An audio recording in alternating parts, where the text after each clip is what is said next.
सर्वांना नमस्कार. मी कुशल जैन, मुख्य कार्यकारी अधिकारी जिल्हा परिषद सोलापूर. कालपासून एक जी बातमी सर्वांनी वाचली असेल, ज्याच्यामध्ये बबलाद आपली प्राथमिक शाळा कन्नडची तालुका अक्कलकोट मध्ये जे स्लॅब पडण्याची जी माहिती आली, त्याच्याबद्दल थोडं मला क्लॅरिफिकेशन करायचं आहे. मी आज सकाळीपासून अक्कलकोटमध्येच होतो.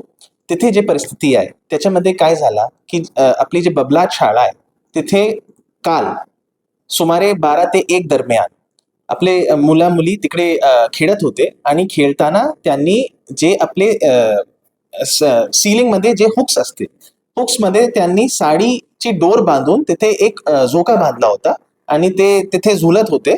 आणि झुलताना काय झालं की एक मुलांनी साडीची डोर पकडून ते वरती गेले आणि ते ताण आला म्हणून ते प्लास्टर खाली आला. स्लॅब खाली पडला नाही, प्लास्टर खाली आला.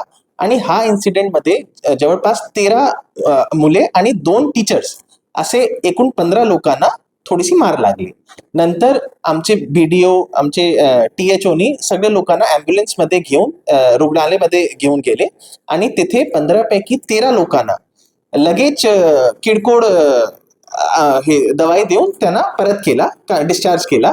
आणि उर्वरित 2चा स्टेटस असा आहे की एकला वॉमिटिंग झाली होती, म्हणून आम्ही त्यांचा प्रॉपरली सिटी स्कॅन केला आणि सिटी स्कॅन पूर्णपणे नॉर्मल आला आणि ते पण परत आज डिस्चार्ज झाले. आणि एकची पायीमध्ये थोडीशी मार लागली होती, तिथे पण ड्रेसिंग करून त्यांना पण आज डिस्चार्ज केला गेलाय. आजची स्थितीमध्ये एकही आमच्या रुग्णालयामध्ये नाही.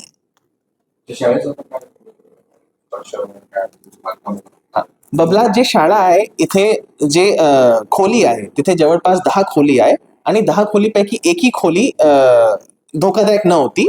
त्याचा स्ट्रक्चरल ऑडिट पण नाही झाला होता, कारण जे शाळा व्यवस्थापन समिती आहे त्यांनी असा काही अहवाल दिला नव्हता की इथे पडण्याची शक्यता आहे. तरी पण मी शाळा व्यवस्थापन समितीचे अध्यक्षना, हेडमास्टरना आणि आमचे गट शिक्षण अधिकारीना शोकॉस नोटीस काढला आहे आणि 1 दिवसामध्ये त्यांचा रिस्पॉन्स येईल की ते तिथे असताना सुद्धा असा झोपा बांधण्याची परवानगी त्यांनी मुलांना कशा दिली त्याच्याबद्दल ऑलरेडी माहिती आम्ही त्यांना त्यांच्याशी बोलणार आहोत.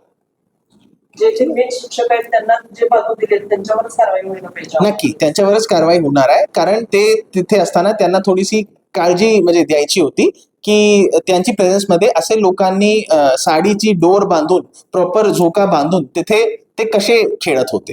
सर साडी कुठे नाही तो मला माहित नाही.